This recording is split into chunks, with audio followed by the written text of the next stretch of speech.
दोस्तों आपके सामने एक पिक शो हो रही होगी, क्या आप इसे जानते हो? आप एक मिनट सोच के देखिए, क्या आप इसे जानते हो? नहीं जानते हो तभी जान जाओगे। इनका नाम है जुसेपे मौत्सेनी। ये कौन थे?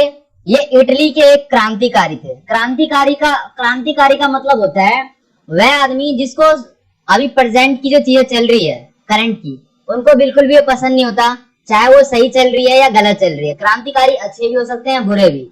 उनके अलग अलग क्रांतिकारी के लिए अलग अलग लक्ष्य हो सकते हैं। तो ये क्या है? ये इटली के क्रांतिकारी है और इन्होंने क्या किया था? यंग इटली नामक एक आंदोलन चलाया था। ये इटली के क्रांतिकारी है, इन्होंने यंग इटली नामक एक आंदोलन चलाया था। इस आंदोलन में क्या हुआ? इन्होंने जो आंदोलन चलाया था, इस आंदोलन के चलाने के पीछे कोई कारण होगा, और कारण क्या था कि आंदोलन के पीछे कारण था वो था एकता स्थापित करना। सभी लोगों के अंदर एकता नहीं थी, वो एकता को बल मिला इनके आंदोलन से। ये राजतंत्र के क्या थे? बहुत बड़े विरोधी थे, यानी कट्टर विरोधी थे। इनको राजतंत्र बिल्कुल भी पसंद नहीं था। मैं भी ये चाहते हो कि लोकतंत्र स्थापित हो। यह है गैरीबोल्डी। गैरीबोल्डी कौन है? ये इटली का एक महान क्रांतिकारी है, सेम। और ये क्या है? ये जुसेपे मौत्सेनी के सहयोगी रह चुके हैं। सहयोगी का मतलब उनके काम में इन्होंने हाथ बटाया है। इन्होंने क्या किया? लाल कुर्ती नामक एक सेना तैयार की थी। इन्होंने एक सेना बना दी और सेना का नाम रख दिया इन्होंने लाल कुर्ती। इस सेना की मदद से इन्होंने क्या किया? सेना बनाकर इन्होंने क्या किया? ऑस्ट्रिया को हराया। नॉट ऑस्ट्रेलिया, यह है क्या? ऑस्ट्रिया। इसने इटली को स्वतंत्रता के लिए एक आंदोलन किया था। इन्होंने क्या किया? इनका जो लक्ष्य था वो था कि इटली की स्वतंत्रता हो जाए। उसके लिए उन्होंने क्या किया था? एक आंदोलन किया था। ये इनकी पिक जो आपको शो हो रही है। दोस्तों हमारे सामने मुख्य शब्द और उनके अर्थ। दोस्तों ये बहुत ज्यादा इंपॉर्टेंट है, आप इनको वर्ड मीनिंग की तरह मान सकते हो। और जैसे आप चैप्टर पढ़ोगे तो चैप्टर पढ़ते समय अगर बीच में किसी वाक्य में अगर आपको शब्द मिल जाते हैं और अगर आपको इनके मतलब नहीं पता तो आप उसको स्किप कर दोगे, समझ में नहीं आएगा। लेकिन अगर पहले ही आपको ये शब्द पता चल जाते हैं तो आपको और इंटरेस्टिंग लगेगा पढ़ने में। तो कुलीन वर्ग नाम से पता चल रहा है अमीर वर्ग होंगे। ये जमीन के क्या होते थे? मालिक। और ये यूरोपीय महाद्वीप के सबसे शक्तिशाली वर्गों में से एक वर्ग था कुलीन वर्ग। इसका मतलब ये अमीर वर्ग थे, इनके पास जमीन थी बहुत ज्यादा और यूरोपीय महाद्वीप के सबसे शक्तिशाली लोग थे। निरंकुशवाद का मतलब होता है एक ऐसी सरकार या शासन व्यवस्था जिसके ऊपर किसी प्रकार का कोई अंकुश ना हो। बिना अंकुश की सरकार निरंकुशवाद कहलाती है। जूकर्स, दोस्तों ये क्या है? ये एक ग्रुप है, आप इसको एक ग्रुप कह सकते हो। एक ग्रुप है, इस ग्रुप के अंदर लोग हैं। और कैसे लोग हैं? जमींदार लोग हैं, बड़े बड़े। अब मान के चलो हमने एक ग्रुप बनाया और उस ग्रुप में बहुत बड़े बड़े जमींदारों को शामिल कर दिया और वे जमींदार अपनी कुछ बातें कर रहे हैं, तो उस ग्रुप का नाम था जुकर्स। दोस्तों अब बात आती है जनमत संग्रह की। जनमत संग्रह का मतलब क्या होता है? जनमत संग्रह यानी जनता मत यानी वोटों से और इसके बारे में जानकारी लेते हैं। तो क्या है कि ये एक प्रत्यक्ष मतदान होता था, एक डायरेक्ट मतदान होता था, जिससे क्या करते थे? एक क्षेत्र की जनता से पूछा जाता था कि क्या आप इस टॉपिक पे, इस प्रस्ताव पे स्वीकार है आपको ये कि नहीं स्वीकार है। चलो एग्जाम्पल लेते हैं। क्लास में पूछा जाता है मॉनिटर किसको बनना है, तो दो बच्चों ने हाथ उठाया। अब सर ने कहा कि भाई तू एक काम कर, खड़ा हो जा। ए बच्चे को खड़ा कर दिया और कहा इसके पक्ष में कितने बच्चे हैं, तो वहीं में प्रत्यक्ष मतदान हो जाएगा। अगर 50% से ज्यादा ए को सपोर्ट करते हैं तो ए बन जाएगा मॉनिटर, या बी को सपोर्ट करते हैं तो बी बन जाएगा। यानी ऐसे ही होता है हमारा जनमत संग्रह। इसमें पूछा जाता है प्रत्यक्ष रूप से कि आपको ये कैंडिडेट स्वीकार है या नहीं, किसी भी प्रस्ताव पे पूछा जाता है। रूढ़िवाद का मतलब दोस्तों क्या होता है? रूढ़िवाद का मतलब होता है वह लोग जो पौराणिक परंपराओं को मानते हैं और उन्हीं पे बल देते हैं। इनको नई चीजें पसंद नहीं है। अगर हम एग्जाम्पल ले तो एग्जाम्पल देखते हैं। मान के चलो आप रास्ते से जा रहे हो और बिल्ली ने आपका रास्ता काट दिया, ठीक है। अब हम क्या करते हैं? हमें टेंशन हो जाती है कि कुछ गलत होने वाला है। तो ये क्या है? ये एक रूढ़िवादिता वाली बात है। इसके ऊपर कोई साइंटिफिक रीजन नहीं है, लेकिन हम मानते हैं। क्यों? क्योंकि ये पौराणिक परंपराओं से ये चला हुआ आ रहा है। तो सेम रूढ़िवाद ऐसे लोग होते हैं जो उस चीज को खत्म नहीं करने देते, उसी चीज पे बल देते हैं, उसी पौराणिक परंपराओं पे वे बल देते हैं। चाहे वो पौराणिक परंपरा हो या पुरानी रिवाज हो, उन्हीं पे वो बल देंगे, उसे कहते हैं रूढ़िवाद। दोस्तों अब हमारे सामने फ्रांसीसी क्रांति और राष्ट्र का विचार, यह हमारी हेडिंग है। तो फ्रांस में क्या हुई? क्रांति हुई, फ्रांसीसी क्रांति, और एक राष्ट्र का विचार आया कि अब राष्ट्र को कौन कैसे निर्धारित करेगा, तय करेगा, इसके नियम और कानून कौन बनाएगा। तो ये देखते हैं इसमें राष्ट्रवाद की जो पहली स्पष्ट अभिव्यक्ति थी वो 1789 में फ्रांसीसी क्रांति चालू हुई। आपको याद होगा कि 1789 में फ्रांसीसी क्रांति हुई। जब फ्रांसीसी क्रांति हुई तो ये घटना जो है, इसी घटना से राष्ट्रवाद की पहली स्पष्ट अभिव्यक्ति दिखती है। उसी टाइम से लोगों में राष्ट्रवाद पनपा कि भाई अब हमें अपने देश के प्रति कुछ करना है, देशभक्त, देश प्रेमी उस टाइम उदय हुआ फ्रांसीसी क्रांति के बाद। क्रांति के बाद घोषणा की गई कि अब लोगों द्वारा राष्ट्र का गठन होगा, यानी जो अब राष्ट्र का गठन करेंगे वो करेंगे लोग। इसमें कोई बाहरी आंतरिक किसी प्रकार की कोई भूमिका नहीं होगी, इसमें लोग जो होंगे वह गठन करेंगे। इस दौरान नई श्रुतियां रची गई, यानी एक नई नई चीजें हुई गई। मान के चलो अगर आप एक कानून बना रहे हो तो आप उस कानून के रूल्स बनाओगे कि भाई ये रूल्स तोड़ने पे आपको जेल में डाला जाएगा या कुछ भी मुकदमा चलाया जाएगा। तो उन्होंने एक नई चीज, एक नया चीज इन्होंने चालू किया, तो उनके लिए नई नई चीजें की क्या, नई श्रुतियां रची गई, नई नई शपथें ले गए। जो शहीद थे, जो युद्ध के दौरान मर गए थे, उनका गुणगान किया गया और सब राष्ट्र के नाम पे हुआ। किसी भी चीज को करने के लिए एक टॉपिक चाहिए होता है, तो ये टॉपिक किसके ऊपर था? राष्ट्र के नाम पे। ये जो सारी गतिविधियां हुई ये राष्ट्र के नाम पे हुई। एक नई व्यवस्था लागू की गई, एक अच्छे तरीके से, एक बिल्कुल ही नई चीज हम कर रहे हैं तो व्यवस्था भी नहीं होगी, तो एक नई व्यवस्था लागू की गई। उसके अंतर्गत हुआ क्या था, जो भूभाग होते हैं, जमीन के भाग, भू यानी भूमि, उसके भाग, तो भूभाग में रहने वाले जितने भी नागरिक होते हैं सभी नागरिकों को क्या था, समान कानून बनाए गए। अब डिपेंड करता है कि वो नागरिक जो है वो चाहे अमीर हो या गरीब हो, इससे कोई फर्क नहीं पड़ता। इस नए व्यवस्था के अंतर्गत क्या था कि सभी को समान कानून दिए जाएंगे। जब फ्रांस की घटनाएं हो रही थी, जिस टाइम में जब फ्रांस की घटनाओं की खबर यूरोप में चल रही थी, तो वहां पे भी छोटे छोटे आंदोलन हो रहे थे। जैसे पहुंची गई छात्र और शिक्षित मध्य वर्गों के बीच, छात्र, स्टूडेंट और शिक्षित मध्य वर्गीय, यानी जो पढ़े लिखे थे, मध्य वर्ग के, मिडिल क्लास के लोग, उनके बीच भी एक चल रहा था। सदस्य जैकोबिन क्लबों की स्थापना करने लगे थे, वो भी कुछ करने लगे थे। मान के चलो वहां पे एक घटना हो रही है, ठीक है, और यहाँ पे भी एक घटना हो रही है। यहाँ पे क्या है, वहां पे घटना हो रही है कि ऐसी कोई बात जहां से नुकसान हो उसकी खबर फैल रही है। यहाँ पे क्या हुआ, जैकोबिन क्लबों की स्थापना कर दी लोगों ने। अब दोस्तों देखते हैं एक मोस्ट इंपॉर्टेंट चीज, ये आपके लिए बहुत ज्यादा इंपॉर्टेंट होगा, आप चाहे तो इसे नोट डाउन भी कर सकते हो। 1804 की नेपोलियन संहिता, नेपोलियन संहिता, नागरिक संहिता को नेपोलियन संहिता एक ही बात है, जिसे आमतौर पर हम नेपोलियन संहिता के नाम से जानते हैं। इसने क्या किया था, इसने बहुत बड़ा काम किया था। जन्म पर आधारित, यानी पैदा होते ही जिनको विशेष अधिकार मिल जाते हैं वो समाप्त करना था। जन्म लेते ही विशेष अधिकार मिल गए थे लोगों को और मिलते थे, उसको समाप्त करने का जो काम था वो था नागरिक संहिता एवं नेपोलियन संहिता, एक ही बात है।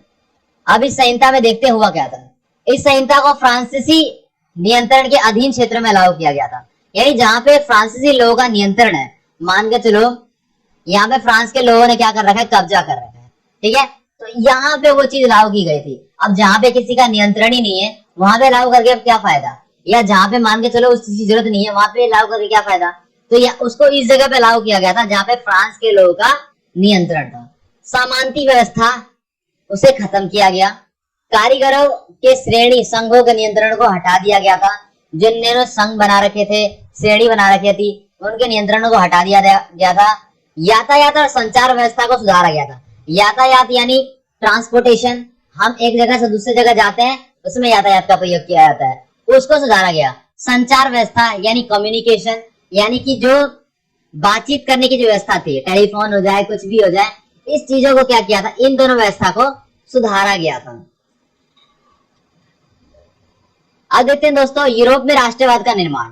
राष्ट्रवाद मैंने आपको पहले ही बताया था, राष्ट्रवादी लोग, राष्ट्रवाद वो होते हैं जो अपने देश से प्रेम करते हैं और जो करंट में सिचुएशन चल रही होती है वो उनको पसंद नहीं होती है। तो इसमें हुआ क्या, जिन्हें आज हम क्या कहते हैं, जर्मनी, इटली और स्विट्जरलैंड के रूप में जिनको हम जानते हैं, मानते हैं, वो इस टाइम, वो उस समय क्या था, वह तब राजशाही, डचियों और कैंटनों में बटे हुए थे।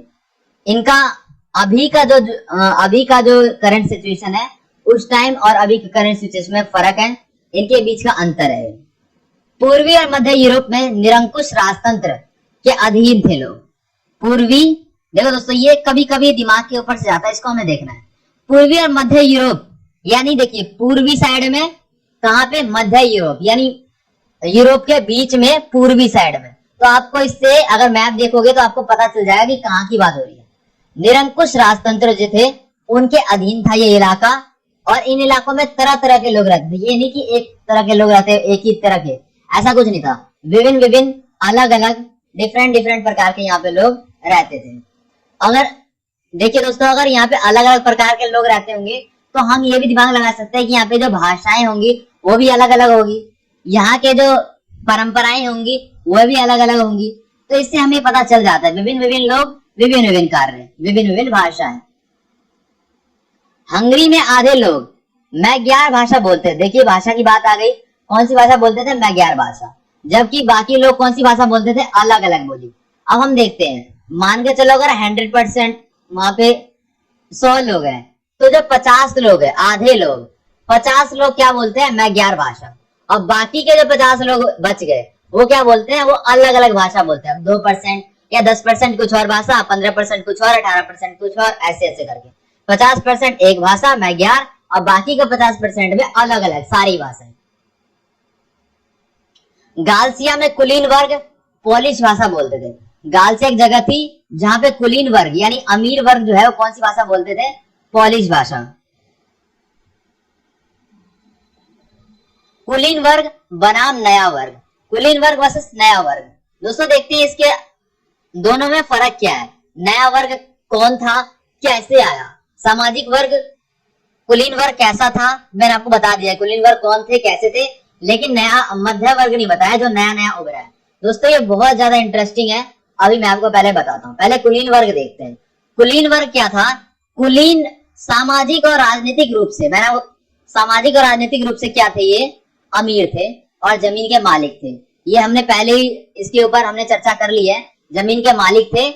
और कुलीन वर्ग यूरोपीय महाद्वीप के सबसे शक्तिशाली वर्ग थे। उसके बाद इस वर्ग के लोग के पास क्या था, ग्रामीण इलाकों में जायदाद थी बहुत ज्यादा, ग्रामीण इलाकों में जमीन थी, जायदाद थी बहुत ज्यादा, और शहरी हवेलियों के मालिक थे। गांव में रहते थे या शहर में रहते थे, कहीं भी रहते हो। तो गांव में इनके क्या थे, ग्रामीण इलाके, और शहर में इनके क्या थे, हवेलियां, और उनके हवेलियों के क्या थे, ये मालिक। राजनीतिक कार्य जब भी इनको करना हो, उच्च लेवल का कार्य, राजनीतिक कार्य इनको जब भी करना है, तो ये एक दूसरी प्रकार की भाषा का प्रयोग करते थे। उच्च वर्गों के बीच फ्रेंच भाषा बोलते थे। दोस्तों देखो, डेली लाइफ की रूटीन की भाषा कुछ और है, और बड़ी भाषा जो दूसरी भाषा है वो कुछ और है। तो दोस्तों आपको एक तरह से पता चल रहा होगा, जैसे मान के चलो हम अगर अपने दोस्तों से बात करते, किस में करते, सिंपल हिंदी में भाषा में बात करते हैं। लेकिन अगर हमें कहीं ऊपर के हाई लेवल के बंदे से बात करना है जो कि अच्छे पोस्ट पे है, तो हम इंग्लिश का यूज करेंगे। तो सेम इसी तरीके से ये डेली भाषा के लिए कोई और भाषा बोलते थे, और उच्च लेवल के लोगों के लिए बात करने के लिए फ्रेंच भाषा बोलते थे। आई होप आपको समझ में आ रहा होगा। इनके परिवार जो थे, किनके, कुलीन वर्ग की, इनके जो परिवार थे अक्सर वैवाहिक संबंधों में आपस में बटे हुए। जैसे मान के चलो, ये तो दोस्तों बहुत ही पुरानी बात है और बहुत दिनों से चली आ रही है। मान के चलो संबंध बनाना है अब ए को बी से, यानी मान के चलो कुलीन वर्ग बी है अपना, और इसको ए राजा महाराजा से संबंध बनाना है। तो क्या करेगा ये इनकी शादी करवा देगा इनसे, यानी ये अपने बेटे की शादी इनकी बेटी से करा देगा, या इनकी बेटे की शादी अपनी बेटी से करा देगा। तो इससे क्या होगा, वैवाहिक, जो इंपॉर्टेंट है वो है वैवाहिक, वैवाहिक बंधनों से आपस में क्या करते थे, संबंध को स्थापित करते थे। तो दोस्तों अब हमारे सामने बहुत ही इंपॉर्टेंट पॉइंट, जो कि है नया मध्य वर्ग कैसे उभरा। नया मध्य वर्ग से आप क्या समझते हो, नया मध्य वर्ग यानी नए नए में आया होगा, और मध्य वर्ग यानी मिडिल क्लास। लेकिन ये मिडिल क्लास उभरा कैसे, वो बात करनी है हमें, और ये कैसे थे, कैसे अपना जीवन व्यतीत करते थे, उसके बारे में हमें देखना है। तो इंग्लैंड में क्या हुआ, औद्योगिकरण। औद्योगिकरण का मतलब होता है तेजी से विकास, गतिशील विकास। इस टाइम क्या होती है, औद्योगिकरण में बड़ी जल्दी मशीनें स्थापित की जाती है, जो काम की जो रफ्तार होती है वो बढ़ जाती है। तो सेम इसी तरीके से औद्योगिकरण 18वीं सदी के दूसरे भाग में हुआ, लेकिन फ्रांस और जर्मनी के राज्यों में बहुत पहले ही 19वीं सदी में ही 19वीं सदी के दौरान हुआ, यानी बाद में हुआ। तो दोस्तों हुआ क्या, देखो जब औद्योगिकरण होता है तो हमें किसकी जरूरत होती है, मजदूरों की, श्रमिक की। तो सेम इसी मजदूर, श्रमिक, काम करने वाले लोगों से ही नया मध्य वर्ग हमारा उभर कर आया सामने। इस प्रक्रिया के फलस्वरूप ये जो अपना प्रोसेस था, कौन सा प्रोसेस, औद्योगिकरण वाला, यही से नया मध्य वर्ग आया। आपको पता चल गया होगा कि नया मध्य वर्ग आया कहां से, औद्योगिकरण में काम करने के लिए मजदूर चाहिए थे, और इसी से हमारा नया मध्य वर्ग आया। श्रमिक वर्ग लोग, मध्य वर्ग जो उद्योगपति होते थे और जो व्यापारी होते थे, उनके सेवा क्षेत्र के लिए लोग काम करते थे। नया जो मध्य वर्ग है और जो श्रमिक है, ये किनके लिए काम करेंगे, उद्योगपति के लिए ये सब काम करेंगे, क्योंकि इनको पैसे की आवश्यकता है। और ये एक तरह से मान लो आप, नया मध्य वर्ग, श्रमिक वर्ग एक लेबर टाइप का काम करते थे। तो दोस्तों आगे देखते हैं हम।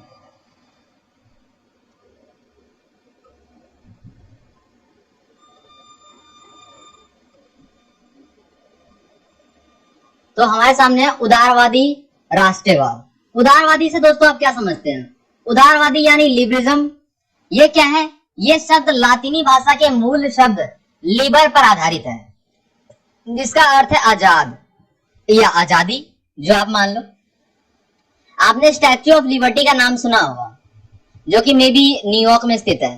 तो स्टैच्यू ऑफ लिबर्टी जो है, तो लिबर्टी जहां पे नाम आता है, आपने सुना लिबर्टी, लिबर्टी यानी कि लिबर यानी कि आजाद, तो वो आजादी का प्रतीक है वो स्टैच्यू ऑफ लिबर्टी। सेम इसी तरह से हम लिबर शब्द से मान सकते हैं, जिसका अर्थ होता है आजाद, और सेम उसी तरह से हम लिबर जब समझ में आ गया तो उदारवाद समझ में आ गया, उदारवादी समझ में आ गया तो उदारवादी राष्ट्रवाद भी समझ में आ जाएगा। क्योंकि उदारवादी अभी मैंने आपको बताया और राष्ट्रवाद मैंने अभी आपको बताया था। तो दोस्तों आगे देखते हैं क्या क्या रहे। मध्य वर्गों के लिए उदारवाद का मतलब था व्यक्ति के लिए आजादी। दोस्तों देखो, उदारवाद का मतलब व्यक्ति के लिए आजादी, उदारवाद का मतलब कुछ भी हो सकता है, और राष्ट्रवादी का भी मतलब कुछ भी हो सकता है। अलग अलग सिचुएशन के हिसाब से अलग अलग बात होती है।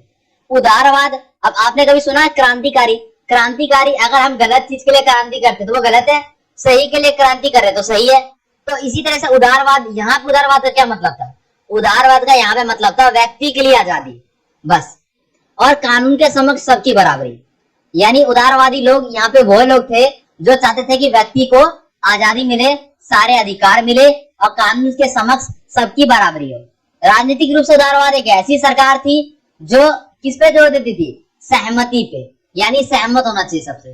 फ्रांसीसी क्रांति जब हुआ था दोस्तों, तो उसके बाद जो है ये निरंकुश शासक जो होते हैं, फ्रांसीसी क्रांति के बाद की बात चल रही है, निरंकुश शासक और पादरी वर्ग, इन्होंने क्या किया, विशेष अधिकार यानी जन्म पर आधारित अधिकारों पर ज्यादा जोर दिया।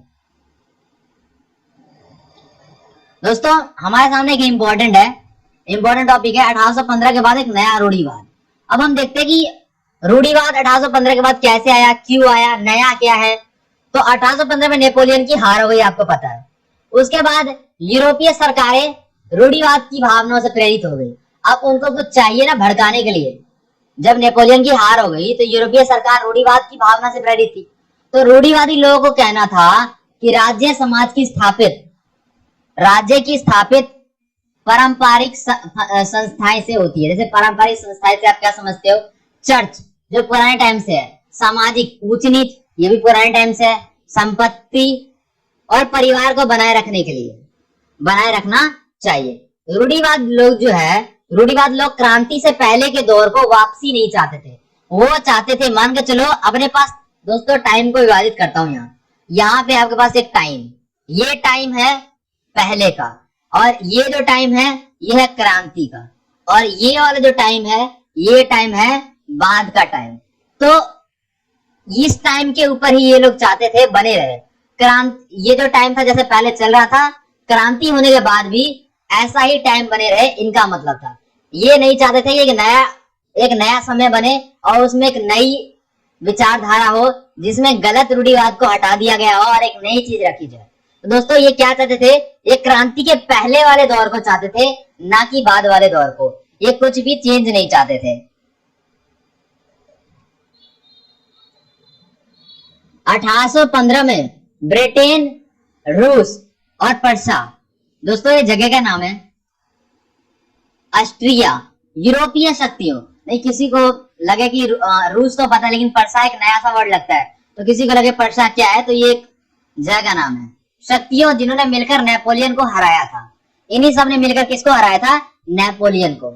प्रतिनिधियों ने 1815 में क्या किया, वियना संधि थोप दी। वियना संधि दोस्तों आपको ही बताता हूं, आपने पिछले क्लास में पढ़ा होगा और नहीं पढ़ा तो यहाँ पे देखना। प्रतिनिधियों ने क्या की, 1815 में वियना संधि थोप दी, जिसका उद्देश्य क्या था, उन सारे बदलावों को खत्म करना था जो नेपोलियन के युद्ध के दौरान हुए थे। अब मान के चलो जो नेपोलियन के युद्ध के दौरान जितने भी बदलाव किए गए हैं उन सभी बदलाव को दूर करना था, ये था वियना संधि। क्या आपने नायक फिल्म देखी है दोस्तों? आपने नायक फिल्म देखी होगी अनिल कपूर वाली, तो उसमें आपने देखा वो एक दिन के लिए नायक वो बनता है प्राइम मिनिस्टर। तो प्राइम मिनिस्टर बनता है तो वो बहुत सारी चीजों को लागू कर देता है ना, ये बना लिया, ये वाले ऑर्डर इशू कर दिया, बहुत सारे। उसके बाद जब उसका 24 घंटा खत्म हो जाता है तो उसके बाद दोबारा से पहले वाला प्रधानमंत्री आता है, वो कहता है मुझे इन सारे ऑर्डर पे स्टे ऑर्डर चाहिए, कैंसिल ऑर्डर चाहिए। तो यही बात है सेम, जो पहले वाला जो जितना भी काम किया गया था, बदलाव किए गए थे नेपोलियन युद्ध के दौरान, उन्हीं सब युद्ध को खत्म करने का जो ऑर्डर था वो था वियना संधि। दोस्तों आई होप आपको बहुत बढ़िया से समझ में आ गया होगा। अब दोस्तों आपके सामने क्रांतिकारी का एक टॉपिक, क्रांतिकारी। 1815 के बाद बहुत सारे यूरोपीय समाज में क्या हुआ, परीक्षण देने लगे, यानी तैयारी करवाने लगे, प्रयास करवाने लगे उनके प्रचार करने के लिए। क्या हुआ, गुप्त संगठन बनाए गए। गुप्त संगठन ऐसे संगठन जिनके बारे में किसी को जानकारी ना हो। उस समय क्रांतिकारी होने का मतलब क्या था, राजतंत्रीय व्यवस्था का विरोध करना। दोस्तों मैंने आपको बताया था क्रांतिकारी का मतलब कुछ भी हो सकता है, नेगेटिव पॉजिटिव कुछ भी हो सकता है। तो उस टाइम इसका मतलब क्या था, क्रांतिकारी का मतलब, क्रांतिकारी उन लोग को कहते थे जो राजतंत्रीय व्यवस्था का विरोध करते थे, पक्ष में नहीं थे, विरोध करते थे। ऐसा ही व्यक्ति था, आपको याद आ रहा होगा कि राजतंत्रीय का घोर विरोधी है ना, ज्यूसेppe मोत्सनी, इटली का, याद आ रहा होगा, जो शुरू में मैंने बताया था वही। इटली का जो था ज्यूसेppe मोत्सनी, उनका जन्म 1807 में हुआ था जेनोवा में। ज्यूसेppe मोत्सनी ने क्या किया, एक इन्होंने क्या बनाया, एक गुप्त संगठन बनाया। कार्बोनेरी में क्या बनाया, एक गुप्त संगठन, और उनके सदस्य बन गए। जब उनके सदस्य बन गए तो उसके बाद उन्होंने अपने खुद के 2 संगठन बनाए, भूमिगत। भूमिगत का मतलब अंडरग्राउंड संगठनों की स्थापना की। मार्सेई में किया इन्होंने यंग इटली, और बर्न में इन्होंने किया यंग यूरोप। 2 इन्होंने क्या बनाए, गुप्त संगठन, भूमिगत संगठन। और इसके सदस्य कौन बने, इसके सदस्य दोस्तों, सदस्य बनने से पहले मैं आपको एक बात बताता हूँ, सदस्य बनते कैसे। आपका जो कोई मित्र है, वो मित्र आपका कैसे बनेगा, उसमें और आप में कुछ चीजें कॉमन होनी चाहिए। अगर आप पढ़ाई में अच्छे हो तो आपका जो मित्र है वो भी पढ़ाई में एवरेज या अच्छा होगा। तो सेम इसी प्रकार से ये इनके सदस्य बने, इनके मित्र बने, इसके साथ रहे। क्यों, क्योंकि पोलैंड, फ्रांस, इटली और जर्मन, इन राज्यों में क्या था, समान विचार रखने वाले राज्य थे। इनके जो विचार थे ये आपस में मिलते जुलते थे। क्रांतिकारी का युग कब का था, 1830 से 1848 का जो युग है उसे हम क्रांतिकारी का युग कह सकते हैं, क्रांतियों का युग। प्रथम विद्रोह फ्रांस में जुलाई 1830 में हो गया, और बुर्बे राजा ने क्या किया, बुर्बे राजा ने 1815 में रूढ़िवादी प्रक्रिया को सत्ता में लाया। ठीक है, ये किया बुर्बे राजा ने। उन्होंने क्या किया, जो उदारवादी क्रांतिकारी लोग थे ना, उनको उखाड़ कर फेंक दिए, और उनकी जगह उन्होंने रिप्लेस किया किसको, संवैधानिक राजतंत्र स्थापित कर दिया, जिसका अध्यक्ष लुई फिलिप था। दोस्तों एक और बात हम यहाँ पे देखते हैं, आपको एक टिप्पणी अभी मैं बताऊंगा जो आपको बहुत इंटरेस्टिंग लगेगी। और ये टिप्पणी की मैटरनिक ने। मैटरनिक ने एक बार क्या की, एक टिप्पणी की। क्या बोला इन्होंने, जब फ्रांस छींकता है तो बाकी यूरोप को भी सर्दी जुकाम हो जाता है। ये दोस्तों एक टिप्पणी थी, इंटरेस्टिंग थी और आपको इसके बारे में जानकारी होनी चाहिए, इसलिए मैंने इसमें इसको डाला है। जुलाई में क्रांति हुई ब्रुसेल्स में, और वहां पे क्या हुआ, जो विद्रोह है वो भड़क उठा, और इस विद्रोह के भड़कने के कारण हुआ क्या, फलस्वरूप यूनाइटेड किंगडम जो है वो किससे, नेदरलैंड से अलग हो गया। दोस्तों रोमानी कल्पना और राष्ट्रीय की भावना, ये भी दोस्तों बहुत ज्यादा इंपॉर्टेंट रखता है आपके लिए, कि जो राष्ट्रीयवाद की जो भावना जागृत होनी है हमारे अंदर, वो कैसे होगी। अगर आपको किसी बंदे को राष्ट्रीयवाद के प्रति, राष्ट्रीय के प्रति जागरूक कराना है या उसके अंदर राष्ट्रीय की भावना डालनी है, तो आप कैसे डालोगे। मान के चलो अगर हमारे सामने कोई राष्ट्रीय गीत चल जाता है, वंदे मातरम, या कुछ ऐसा जो हम फिल्मों में देखते हैं वंदे मातरम, तो हमें क्या होता है, हम भावुक हो जाते हैं उस टाइम, और हमारे अंदर राष्ट्रीय भावना उमड़ती है कि हाँ मैं भी कुछ अब देश के लिए कुछ करूंगा। तो सेम हमें राष्ट्रीय भावना को कैसे उजागर करना है, वो इस टॉपिक में हम देखेंगे। राष्ट्रीयवाद का विकास केवल युद्ध से, एक और बात, युद्ध भी तो होता है, मान के चलो अपने देश पे आक्रमण हो जाए तो हम भी, भाई आ जाओ हम भी लड़ेंगे, तो क्या युद्ध जरूरी नहीं है, युद्ध से भी होता है, लेकिन हम बात कर रहे हैं यहाँ पर केवल युद्धों के अलावा, युद्ध के अलावा बात कर रहे हैं। तो क्षेत्रीय विस्तार से भी नहीं होता, केवल युद्ध से और क्षेत्रीय विस्तार से नहीं होते, और भी कारण है, और वो और भी कारण हमारे सामने क्या है, कला, काव्य और कहानियां। इन तीनों से मैंने आपको बता, देखो कला यानी आप कुछ ऐसा सौंदर्य सा कर दो कला, जिससे और जिस फोटो को देख के आपके अंदर राष्ट्रीय भावना उमड़ पड़े। काव्य है ना, काव्य कुछ कहानियां होती है हमारे सामने, कुछ काव्य खंड होते हैं, कुछ कहानियां होती है, जिसके अंदर क्या होता है, हमें राष्ट्रीय भावना हमारे अंदर उजागर हो जाती है। किस्से और संगीत, हाँ किस्से भी और संगीत भी, संगीत की बात तो हो चुकी है पहले, संगीत भी राष्ट्रीय भावना को गढ़ने में बहुत ज्यादा सहयोग करते हैं। रोमानीवाद को देखते हैं तो एक ऐसा सांस्कृतिक आंदोलन था जो खास तरह की राष्ट्रीय भावना को उजागर करता था। देखो दोस्तों, रोमानीवाद से आप क्या समझते हो, रोमानीवाद का मतलब है एक सांस्कृतिक आंदोलन हुआ था, ये जो क्या करता था, खास तरह की राष्ट्रीय भावना को उजागर करता था, विकास करता था राष्ट्रीय भावना का। भाषा ने राष्ट्रीय भावनाओं के विकास में एक महत्वपूर्ण भूमिका निभाई है। दोस्तों भाषा भी ना एक दूसरे को मिलाने के लिए काफी महत्वपूर्ण मान सकते हैं। मान के चलो कि आप आउट ऑफ दिल्ली किसी अदर स्टेट से बिलोंग करते हो, ठीक है, और दिल्ली में आपको वही लैंग्वेज बोलता हुआ एक आदमी मिल गया।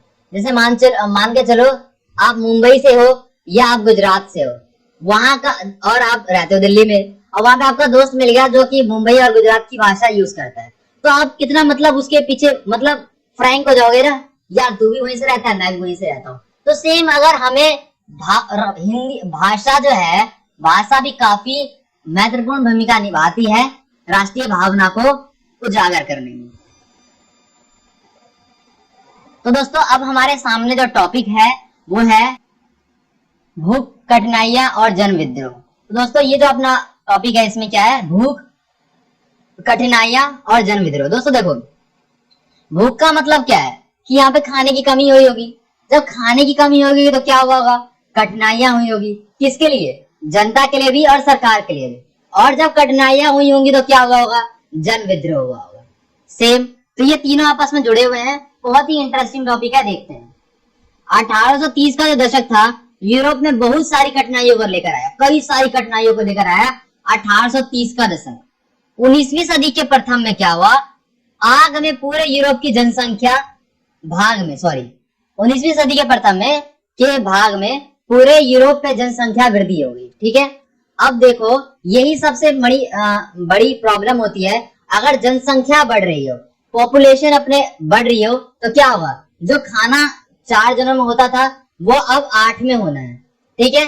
जो सीटें बाकी है, नौकरियों की 5 बाकी है, तो 3 बेरोजगार रह जाएंगे।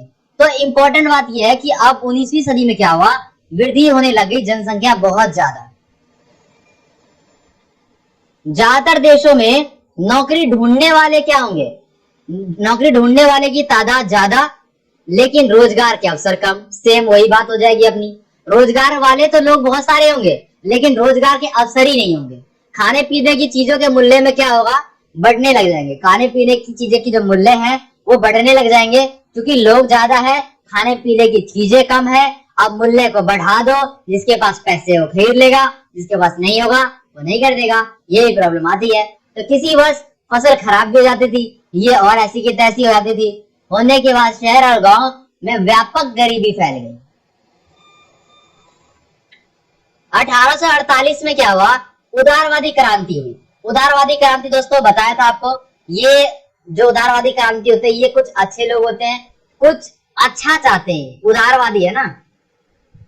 1848 में जब अनेक यूरोपीय देशों में गरीबी, बेरोजगारी और भुखमरी से ग्रस्त किसान मजदूर विद्रोह कर रहे थे, तभी इनके सामने पढ़े लिखे और मध्य वर्गीय भी एक क्रांति हो रही थी। दो क्रांति हो रही है दोस्तों यहाँ पे। एक क्रांति तो यूरोप के देशों में हो रही है जब बेरोजगारी फैल रही है, भुखमरी से ग्रस्त लोग हैं, और एक पढ़े लिखे लोगों में हो रही है, यहाँ पे भी एक क्रांति हो रही है। फरवरी 1948 की बात करें हम, तो घटनाओं से राजा को गद्दी छोड़नी पड़ गई। यानी इतनी ज्यादा घटनाएं हुई कि वो घटनाएं राजा संभाल नहीं पाया, और इससे क्या हुआ, उसको गद्दी छोड़नी पड़ गई और उन्हें एक गणतंत्र की स्थापना करनी पड़ गई। गणतंत्र की घोषणा दोस्तों उनको करनी पड़ गई। किससे, राजतंत्र से सीधा ये किस पे आ गए, गणतंत्र पे। उदारवादी आंदोलन के अंदर, उदारवादी जो आंदोलन हुआ था उसके अंदर महिलाओं को बहुत ज्यादा अधिकार प्राप्त करने का मुद्दा विवादास्पद था। यानी अब बताओ, बात हो रही है कि महिलाओं को अधिकार देना है, महिलाओं को क्या करना है, अधिकार देना है। अब दे कि नहीं दे, दे कि नहीं दे, अधिकार उनको देना चाहिए कि नहीं देना चाहिए, इसी बात पे बहुत ज्यादा विवाद हुआ। और ये कैसा मुद्दा रहा, विवादास्पद मुद्दा रहा। हालांकि आंदोलन में महिलाओं ने बहुत अच्छी भूमिका निभाई थी। हालांकि आंदोलन में क्या हुआ, महिलाओं ने सक्रिय भूमिका निभाई, लेकिन जब बात आई उनके अधिकारों की, तब देखना क्या होता है। महिलाओं ने अपने राजनीतिक संगठन भी स्थापित किए थे। इसके बावजूद जब उन्हें असेंबली में चुनाव के दौरान मताधिकार से वंचित रखा गया। बताओ, इनको यहाँ पे पहले तो इन्होंने आंदोलन किए, आंदोलन में इन्होंने सक्रिय भूमिका भी निभाई। सक्रिय भूमिका निभाने के बाद इन्होंने राजनीतिक क्या किए, राजनीतिक संगठन भी स्थापित किए, तब भी उन्हें मताधिकार, वोट डालने के अधिकार से वंचित रखा गया। दोस्तों अब हम देखते हैं जर्मनी और इटली का निर्माण। जर्मनी का निर्माण और इटली का निर्माण। राज्य की सत्ता को बढ़ाने के लिए क्या था दोस्तों, राज्य की सत्ता को क्या करना है, बढ़ाना है। अब उसके लिए क्या होगा, पूरे यूरोप में प्रभुत्व हासिल करना पड़ेगा। और उसके लिए रूढ़िवादियों ने अक्सर क्या किया, राष्ट्रवादी भावना का इस्तेमाल किया। हमेशा राष्ट्रवादी भावना का इस्तेमाल किया। क्यों, किसी काम को करने के लिए मोटिवेशन एक होना चाहिए, बहुत जरूरी। मान के चलो आप अगर डीमोटिवेट हो जाते हो तो वो काम नहीं होगा। लेकिन अगर हमें, मान के चलो आप कोई काम कर रहे हो, आपको पता है कि उस काम में आप आगे जाके बहुत ज्यादा सक्सेस होगे, और अभी आपको वो चीज नहीं मिल रही जो आप चाहते हो, लेकिन अगर आपको विश्वास है कि हाँ आगे इससे मुझे बहुत सक्सेस मिलने वाली है, तो आप उस काम को करोगे मन लगा के। तो राष्ट्रवादी भावनाएं मध्य वर्गीय जर्मन लोगों में काफी व्याप्त थी, काफी फैली हुई थी। 7 वर्ष के दौरान ऑस्ट्रिया, डेनमार्क और फ्रांस 3 युद्धों में पर्सा की जीत हो गई। ठीक है, एकीकरण की प्रक्रिया चालू हो गई, एकता की फैलाने की प्रक्रिया चालू हो गई। जनवरी 1871 में क्या हुआ, वारसाई में एक समारोह हुआ। ठीक है, कहां पे, वारसाई में एक समारोह हुआ। पर्सा के राजा थे विलियम्स प्रथम। इन्होंने क्या किया, जर्मनी का सम्राट इनको घोषित कर दिया गया। ठीक है दोस्तों, जनवरी में क्या हुआ, 1871 में वारसाई में एक समारोह हुआ। उस समारोह में राजा विलियम्स को जर्मनी का सम्राट घोषित कर दिया गया। जर्मनी में क्या हुआ दोस्तों, राष्ट्र निर्माण की प्रक्रिया चालू हो गई। जर्मनी में राष्ट्र निर्माण की क्या हुआ, प्रक्रिया चालू हो गई कि अब क्या करना है, राष्ट्र का निर्माण करना है, उसकी प्रक्रिया चालू हो गई। और राज्य की शक्ति का प्रभुत्व भी दर्शाने लग गए। इटली दोस्तों, अब थोड़ी बात कर लेते हैं इटली के ऊपर। इटली क्या है, इटली में क्या है और इटली हमारे इस टॉपिक में क्यों दिया हुआ है, क्या कनेक्शन है इटली से। जर्मनी की तरह इटली में भी राजनीतिक विखंडन हुआ, यानी जिस टाइप से जर्मनी में राजनीतिक विखंडन हुआ, राजनीतिक में टकराव आए, राजनीतिक टूटा बना, सेम इसी तरह इटली में भी हुआ। इसी लंबा इतिहास है इटली में भी इसी का। 19वीं सदी के मध्य में इटली को 7 राज्यों में बांट दिया गया। 7 राज्यों में बांट दिया गया। अब हम देखते हैं कैसे कैसे किस भागों में बांटा। उत्तरी भाग में बांटा ऑस्ट्रिया और हैम्सबर्ग इसके अधीन था। मध्य इलाका पोप का शासन था और दक्षिण क्षेत्र स्पेन के बुर्बे राजाओं के अधीन में था, यानी वश में था। 1830 के दशक में ज्यूसेppe मोत्सनी ने एक एकीकृत इतावली गणराज्य के लिए एक कार्यक्रम चलाया और वो कार्यक्रम कैसा था, व्यवस्थित कार्यक्रम था। उस कार्यक्रम को चलाने की, प्रकाशित करने की इन्होंने प्रयास किए। उसने क्या किया, अपना जो उद्देश्य है, उन्होंने अपने उद्देश्य का प्रचार के लिए एक वो बनाया था, संगठन बताया था आपको, यंग इटली। और ये गुप्त संगठन था जो इन्होंने बनाया था अपने उद्देश्य को प्रचार करने के लिए, प्राप्त करने के लिए। सैनिकों के अलावा ज्यूसेppe मोत्सनी और गैरिबॉल्डी के नेतृत्व में भारी संख्या में सशस्त्र मतलब होता है हथियारों के साथ, स्वयं सेवक होता है जो अपने आप से, यानी किसी प्रकार का कोई लालच नहीं, इनने इन युद्धों में हिस्सा लिया बहुत ज्यादा संख्या में। दोस्तों अब देखते हैं ब्रिटेन की अजीब दास्तान। ब्रिटेन की एक अजीबो गरीब दास्तान के ऊपर हम चर्चा करने वाले हैं और ये चर्चा की गई है बुक में ही। और ये जो विद्वान है, कुछ विद्वानों ने तर्क दिए हैं, हमें वही तर्क पढ़ने हैं बस। ब्रिटेन में राष्ट्र निर्माण का जो विद्वान बोलते हैं, ब्रिटेन में जो राष्ट्र निर्माण की जो प्रक्रिया थी वो अचानक नहीं हुआ, कोई उथल पुथल नहीं है, वो एक क्रांति का परिणाम नहीं है। वो ये बोल रहे कि अचानक हुई कोई उथल पुथल नहीं है और क्रांति का कोई परिणाम नहीं है, ब्रिटेन में हुआ ब्रिटेन में राष्ट्र राज्य का निर्माण। ये कौन बोल रहा है, विद्वान बोल रहे हैं। ये विद्वान क्या बोल रहे हैं, ये एक लंबी चलने वाली प्रक्रिया का नतीजा। वो क्या है, ये सब इसका कुछ, इनका कोई रोल नहीं है इसमें, उथल पुथल का कोई रोल नहीं है, क्रांति का कोई रोल नहीं है। ये इसलिए है क्योंकि ये लंबी चलने वाली प्रक्रिया है। लंबा चलने वाला क्या है, ये प्रोसेस है, उस प्रोसेस के कारण ही ये हुआ है। एक लंबे टकराव और संघर्ष के बाद आंगन संसद ने क्या किया, 1688 में राजतंत्र की ताकत छीन ली। संसद के मध्य से एक राष्ट्र राज्य का निर्माण हुआ जिसके केंद्र में इंग्लैंड था। 1717 में United kingdom of great Britain का गठन हुआ। 1707 में क्या हुआ, 1707 में United kingdom of great Britain में क्या हुआ, इसका गठन हो गया। दोस्तों ये बहुत ही ज्यादा इंपॉर्टेंट है, आपके लिए बहुत ज्यादा इंपॉर्टेंट रखता है ये राष्ट्रीय दृश्य कल्पना। अब देखो दोस्तों, मान के चलो आपको एक पेन की या किताब की इमेज बनानी है, ठीक है, ड्राइंग बनानी है, तो क्या वो इजी है? हाँ बहुत इजी है। मान के चलो अगर आपको किसी दोस्त का बनाना है फोटो, आपको किसी दोस्त का चेहरा एक फोटो में बनाना है, ये मुश्किल हो जाता है ना। हम ड्राइंग नहीं बना सकते ना सिंपल से अपने दोस्त की तरह, फेस की ड्राइंग बनाना मुश्किल है। अब दोस्तों सेम यही रूल यहाँ पे लागू होता है, इनको अपने देश को बनाना है ड्राइंग में, एक मूर्ति में अपने देश को रखना है। कैसे करेंगे, ये मुश्किल काम था, आप देखते हैं। किसी शासक को चित्र या मूर्ति के रूप में अभिव्यक्त करना बहुत आसान होता है दोस्तों, लेकिन एक राष्ट्र को कैसे चेहरा दिया जाए, बात तो ये थी। 19वीं सदी में क्या हुआ, कलाकारों ने राष्ट्र का मानवीकरण किया, यानी राष्ट्र को मानव की तरह दिखाया। अर्थात उन्होंने एक देश को ऐसे चित्रित किया जैसे वह क्या है, कोई व्यक्ति है। जैसे अपना इंडिया है, आपने इंडिया को क्या किया, एक ऐसे चित्रित किया कि वो एक कोई आदमी हो, कोई व्यक्ति हो। उस समय राष्ट्र को नारी भेष में प्रस्तुत किया। किसके वेश में, नारी में, यानी फीमेल के रूप में उस टाइम देश को अपना प्रस्तुत किया, यानी नारी की छवि राष्ट्र का रूपक बन गई। किसका, राष्ट्र का। उनके चिन्ह भी स्वतंत्रता और गणतंत्र के लाल तिरंगे में थे। अब दोस्तों मान के चलो अपना कोई भगवान लेते हैं, ठीक है, जैसे दुर्गा माँ है तो उनके हाथ में देखो कितने सारे आपको सिंबल दिखेंगे, कहीं चाकू, तलवार, धनुष, है ना। तो सेम उसी तरह से इनके हाथ में भी टोपी, तिरंगा और कलगी दे दिया गया था, एक सिंबल के रूप में, एक निशान के रूप में। मरियम की अब बात ये आती है कि इन्होंने इतना खर्चा क्यों किया, क्यों सोचा, इतनी मेहनत क्यों की, इससे बना के इनको फायदा क्या हुआ। इनको फायदा ये हुआ कि यहाँ पे एकता की भावना का विकास हुआ। मरियम की प्रतिमा को कहाँ पे लगाया गया, सार्वजनिक चौकों पे, यानी जहाँ पे भीड़ हो, क्राउड हो बहुत ज्यादा, ताकि जनता को क्या मिले, राष्ट्रीय एकता में बन जाए।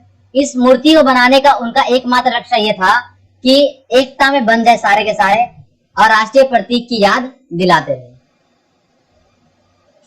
मरियम की जो छवि थी वो सिक्कों में और डाक टिकटों में छपवाई गई, अंकित की गई, जिससे लोगों को अपनी राष्ट्र की भावना की याद हमेशा आती रहे। इसी तरह जर्मेनिया में क्या हुआ, जर्मेनिया में जर्मन राष्ट्र का रूपक बन गई। अब आता है राष्ट्रवाद और साम्राज्यवाद।